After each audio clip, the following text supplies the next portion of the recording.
सगळ्यात आधी हे आहे गुलाबाचं झाड।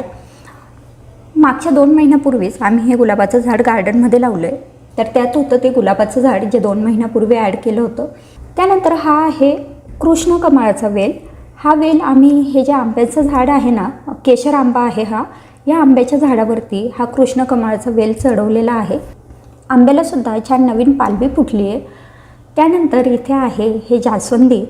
तर जास्वंदीला खूप सुंदर आणि भरपूर अशी फुलं आलेली आहेत। पावसाळ्यात आता मस्त याला फुलं येत आहेत, भरपूर फुलं असतात। देवाला फुलं वाहूनसुद्धा बरेचशी फुलं इथे शिल्लक राहतात। आणि ना या फुलांवरती रोज 2 पक्षी येतात बरं का, हे फुलाचा रस प्यायला।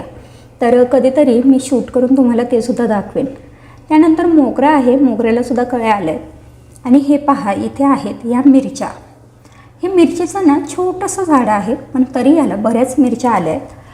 तर कालच मी ह्या मिरच्या हार्वेस्ट केल्याचा म्हणजे मिरच्या तोडल्याचा व्हिडिओ बनवलेला आहे, पण तो अजून तुमच्याशी शेअर करायचा राहिला आहे। तर उद्याच्या किंवा परवाच्या ब्लॉगमध्ये मी तो तुम्हाला नक्की शेअर करेन। तर खूप साऱ्या मिरच्या ह्या आलेल्या आहेत। छोटंसं झाड आहे, पण ह्याला बऱ्याच मिरच्या लागल्या आहेत। त्यानंतर इथे आहे हे विड्याच्या पानांचा वेल।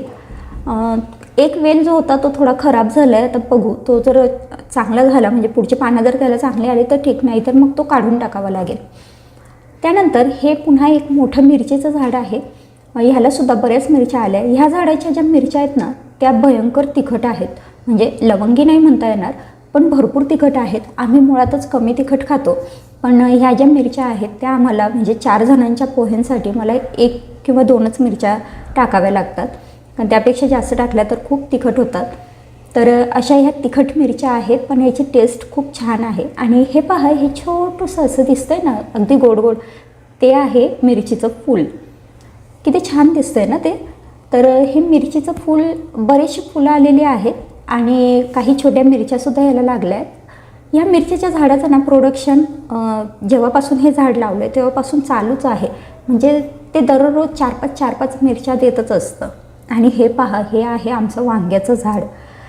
आमच्या ना पूर्ण कॉलनीत आमचं हे वांग्याचं जे झाड आहे ते एक जे आकर्षणाचं आपण सेंटर ऑफ अट्रॅक्शन म्हणतो ना तसं झालं आहे, कारण हे झाड खूप मोठं भरपूर पसरलेलं आहे आणि याला खूप वांगी येतात। म्हणजे रोजची जवळपास 10 ते 12 वांगी ह्या एकाच झाडाला येत असतात।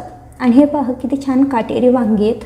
आणि शिवाय कुठल्याही प्रकारची केमिकल खतं न देता अगदी ऑर्गॅनिक अशी ही आम्ही आमची बाग तयार केलेली आहे। तर ह्या वांग्यालासुद्धा अशी छान पर्पल कलरची फुलं येतात। हे पहा, अशी ही फुलं असतात आणि जवळपास सगळेच फुलं वांग्यांमध्ये कन्व्हर्ट होतात, म्हणजे 100% कन्व्हर्जन रेट याचा असतो। त्यानंतर त्याच्याच बाजूला हा विड्याच्या पानांचा पुन्हा एक छोटासा वेल आहे, ज्याची पानं खूप छोटी छोटी आहेत। बघू आता काही दिवसांनी होतील ती मोठी। आणि त्यानंतर हे मोठं असं वांगं दाखवायचं राहिलं होतं मगाशी। आणि हे पहा, ते जी प्लास्टिकची पिशवी तुम्हाला बांधलेली दिसते ना, तर ते आम्ही गुलाबाच्या झाडाला कलम केलेलं आहे। तर हे कलम केलेले जी फांदी आहे तिलासुद्धा आता छोट्या छोट्या बारीक अशा मुळा यायला लागल्या आहेत। तर बघू आता ती फांदी आपण दुसरीकडे लावता येते का। आणि हे पहा, इथे आहे हे डाळिंबाचं झाड। खूप सारी भरपूर फुलं याला आलेली आहेत। पण डाळिंबाचं काय असतं ना, एवढी जी फुलं आली आहेत ह्यातली काहीच फुलं डाळिंबांमध्ये कन्व्हर्ट होतात, काही फुलं गळून जातात। कारण ही जी फुलं आहेत ह्यात बरीचशी फुलं, जवळपास 70% फुलं ही मेल फुलं आहेत आणि काहीच फिमेल फुलं असतात। तर तेच फक्त डाळिंबमध्ये कन्व्हर्ट होतात। तर आता हा व्हिडिओ शूट करून जवळपास 10-12 दिवस झालेत आणि आता या डाळिंबाच्या झाडाला जवळपास 6 डाळिंब आलेली आहेत। काही फुलं अजूनही शिल्लक आहेत। त्याच्याजवळ हे पुन्हा एक पर्पल वांग्याचं झाड आहे, जांभळ वांगं असं लांबुळकं। ह्याची मी अजून कधी भाजी बनवून नाही पाहिली। बघू आता जेव्हा हे वांगं काढलं जाईल तर तेव्हा त्याची भाजी ट्राय करेन। त्याच्याच पुढे आहे हे अंजीर। आता अंजीरला बरेच फळं यायला लागलेत, पण एवढंच आहे की ते खूप हळू पिकतात, म्हणजे खूप दिवस लागतो हे एक फळ पिकायला। तर आता सध्या दिवसाला 1 अंजीर आम्हाला तोडता येतं आहे, म्हणजे गार्गीचं काम होतं तेवढ्यात। गार्गीला 1 अंजीर रोजचं खायला मिळतं। त्याच्याच पुढे पुन्हा वांग्याचं जवळपास 4-5 वांग्याची झाडं आहेत आणि 4-5 वांग्याची झाडं मिळून दिवसाला खूप सारे वांगे देतात। आता हे पहा, त्याच्या पुढे आहे हे नारंगी, नंतर आहे पपई। हां, तर आता ही जी पपई आहे ही आहे तायवान पपई। ही खूप लवकर मोठी होते आणि पपई लागल्यानंतरसुद्धा याचं जे फळ आहे ते खूप पटापट मोठं होतं. तर आता खूप सारे फळं याला लागलेली आहेत. आता बघू ही पपई कधी पिकते ते. अजून तरी अंदाज आहे की अजून हे फळं थोडेसे मोठे होतील आणि त्यानंतर पिकायला सुरुवात होईल. तर एक जी पपई असते ना ती जवळपास 2.5 ते 3 किलोची तरी व्हायला पाहिजे, तेव्हा ती हेल्दी पपई असेल. तर असा अंदाज आहे. पण आता माहीत नाही की हे लगेच आता पिकायला सुरू होईल की अजून थोडेसे मोठे होतील. त्यानंतर ही पहा पुढे आहे ही शिमला मिरची. छोटीशी शिमला मिरची याला आलेली आहे. ही शिमला मिरचीचे ना इथे 3 ते 4 रोपं लावलेली आहेत आणि तिन्ही झाडांना छान छोटे छोट्या 1-2 अशा शिमला मिरच्या आल्या आहेत. हे पहा इथे सुद्धा एक छोटीशी आहे. हे शिमला मिरचीचं झाड आणि आपल्या साध्या मिरचीचं झाड जवळपास सारखं दिसतं बरं का. त्यानंतर त्याच्या पुढे आहे करवंद आणि हे आहे ब्रह्मकमळ. आणि ह्या सेक्शनमध्ये आम्ही जे काटेरी झाडं असतात ना ती लावली आहे. त्याच्या पुढे आहे हे अळूची पानं. हे पहा काही दिवसांपूर्वी जी अळूची पानं होती ना ती छोटी छोटी येत होती, पण आता पावसाळ्यात ते बऱ्यापैकी त्यांचा जो आकार आहे तो आता मोठा झाला आहे. तर आता बऱ्यापैकी मोठी पानं येत आहेत. त्यानंतर गवती चहा होता आणि ही आहे हळद. तर आम्ही इथे हळदसुद्धा लावलेली आहेत. बरेचसे 7-8 झाडं लावली आहेत, म्हणजे 7-8 हळकुंड इथे आम्ही लावले होते. जे ओले हळदीचे असतात ना हळकुंड, ते आता त्याच्यातून ही बरीचशी हळदीची रोपं बाहेर आली आहेत. आता बघू ही हळद कधी तयार होते ती, त्यावरती आधी पूर्ण रिसर्च करावा लागेल. नंतर होती हे जाई-जुईचं रोप किंवा जाई-जुईचा वेल. आता ह्याला जाई म्हणतात की जुई म्हणतात हे तुम्ही मला प्लीज कमेंट करून सांगा. आमच्याकडे तर जाई-जुई एकत्रच म्हणतात. तर इथे हे पहा हे आहे अननस. अननसाचं जो वरचं गवताचा जो भाग असतो ना तो इथे लावला आहे, पण तो जगला आहे आता. बघू त्याला कधी अननस लागतं आहे ते. त्यानंतर पुन्हा आहे पपई. आता जी मगाशी तुम्हाला दाखवली ना तर ती होती तायवान पपई. तर पपईचा प्रकार होता आणि ही आहे गावठी पपई, म्हणजे जी आपली गावाकडची पपई असते बघा, तर ही ती पपई आहे. पण हिच्या जे फळ आहेत ते आता कधीपासून एवढेच आहेत, ते कधी वाढतील काय माहिती. त्याच्यापुढे पुन्हा एक मिरचीचं झाड होतं.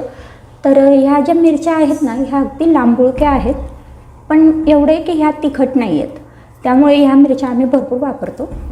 त्याच्याच पुढे इथे आहे हे भेंडीचं रोप.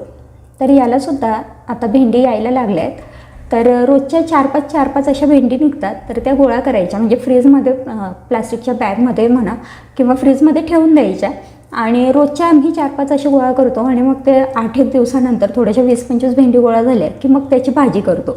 तर सध्या तरी तसं चाललं आहे, कारण एकदम काही खूप जास्त भेंडी येत नाही आहे. झाडंसुद्धा ते 4-5च लावले आहेत भेंडीचे.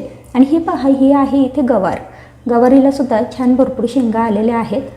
पण पुन्हा तेच की ह्या शेंगासुद्धा एक 5-6, 10-12 अशाच येतात. तर त्यामुळे त्या गोळा करून ठेवाव्या लागतात फ्रीजमध्ये आणि मग नंतर काही दिवसांनी त्या थोड्याशा जास्त साचल्या की मग त्याची एकदम भाजी करावी लागते. आता त्याच्या पुढे पुन्हा हे एक पपई आहे. तर हे छोटंसं, म्हणजे बाकी जे 2 पपईचे झाडं दाखवले ना त्या मानाने हे छोटं झाड आहे आणि ह्यालासुद्धा आता पपई यायला सुरू झालेलं आहे. तर ह्याचे पपई पिकायला बराच वेळ लागतो हां. पण त्यानंतर पुढे आहे केळी. तर आता केळीचं असं होतं, आम्ही हे एकच झाड लावलं होतं, पण केळीचे जे कंद असतात ते बरेच पसरतात. तर तसेच केळीचे हे कंद पसरून त्याचे बरेच पिल्लू तयार झालेत.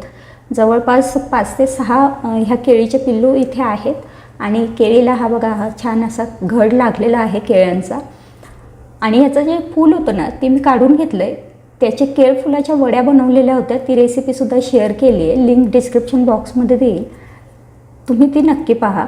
त्यानंतर इथे हे पुढे आहेत काही शोची झाडं आहेत, जसं की हे स्नेक प्लांट आहे, पीस लिली होतं, रेन लिली होतं आणि हे जेड प्लांट, त्यानंतर एरिका पाम, स्नेक प्लांट, असे बरेचसे शोची झाडंसुद्धा आम्ही लावली आहेत. ही आमच्या जुन्या घरातच आम्ही गॅलरीमध्ये जी लावली होती तीच झाडं इकडे आणली आहेत आणि ती कुंडींमध्येच इथे लावून ठेवली आहे.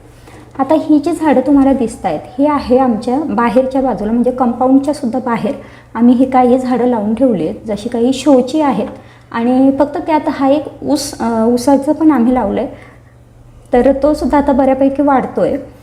ही जास्वंदी आहे इथे, ही हायब्रिड जास्वंदी आहे, खूप मोठं फूल असतं हे. त्यानंतर हे मोरपंखी म्हणतात, तर त्याचं हे रोप आहे. हे बाकीची तुम्हाला नावं नाही सांगता येणार, पण हा जो वेल आहे तो आहे गोकर्णाचा. त्या गोकर्णाच्या फुलाला सुद्धा भरपूर फुलं येतात. आणि त्यानंतर आता हे पहा टेरेसवरती इथे आम्ही बरेचसे झाडं लावली आहेत, पण त्यातली काही झाडं खराब झाली, काही जगली. पण त्यामध्ये हे लिंबू आणि चिकू हे 2 झाडं मात्र आमची चांगली जगली. तर हे लिंबाचं जे झाड आहे याला खूप सारे लिंब येत आहेत बरं का. म्हणजे आतासुद्धा फ्रीजमध्ये 5 ते 6 लिंब काढून ठेवलेले आहेत आणि झाडालासुद्धा बरेचसे लिंब आहेत. म्हणजे कसं इथूनच ताजे लिंब तोडता येतात. तर खूप छान असं यालासुद्धा लिंब आलेत, बारीकशी फुलं आलेत आणि प्रत्येक फूल जवळपास लिंबांमध्ये कन्वर्ट होतच होतं. म्हणजे एक आपण 80% तरी याचा कन्व्हर्जन रेट म्हणू शकतो की तेवढी फुलं कन्वर्ट होतात. पण फक्त एवढे की जे काही लिंब आहेत ना थोडीशी मोठी झाली की गळूनही जातात. पण तरीसुद्धा भरपूर चांगलं काटेरी झाड असल्यामुळे त्याला काही तसं खूप जास्त काळजी घेण्याचं किंवा निगा राखण्याची गरज नसते. त्यानंतर हा आहे चिकूलासुद्धा आता बारीक बारीक चिकू आले आहेत. मागे 2-3 चिकू होते ते आम्ही काढून घेतले होते, ते मी तुमच्याशी शेअरसुद्धा केलं होतं. त्यानंतर आता अजून तरी याला काही चिकू आलेले नाही आहेत, म्हणजे छोटे छोटे आहेत. बघू ते आता कधी मोठे होतात. खूप वेळ लागतो चिकूला मोठं व्हायला, जवळपास 7 ते 8 महिने जातात. त्यानंतर इथे आम्ही हा कलिंगडाचा सुद्धा वेल लावला आहे. पहा छोटंसं असं कलिंगड याला आलेलं आहे. ह्या वेलाचे ऑलरेडी 2 कलिंगड आम्ही काढून घेतले होते. तर ते चिरून पाहिले आहेत छोटेसे, पण तरी लाल झालेत आणि गोडही असतात. कदाचित ऑर्गॅनिक असल्यामुळे यांची जास्त वाढ झालेली नसेल किंवा आम्ही पहिल्यांदाच लावले त्यामुळे अजून एवढा अनुभव नाही आहे. पण बघू आता हे किती मोठे होत आहेत ते. हे पहा छोटंसं कलिंगड. तर मग तुम्हाला आजचा हा व्हिडिओ कसा वाटला मला कमेंटमध्ये जरूर सांगा. आजचा व्हिडिओ आवडला असेल तर लाईक करा, शेअर करा, चॅनलला सबस्क्राईब करा. पुन्हा भेटू पुढच्या नवीन व्हिडिओमध्ये. तोपर्यंत बाय बाय.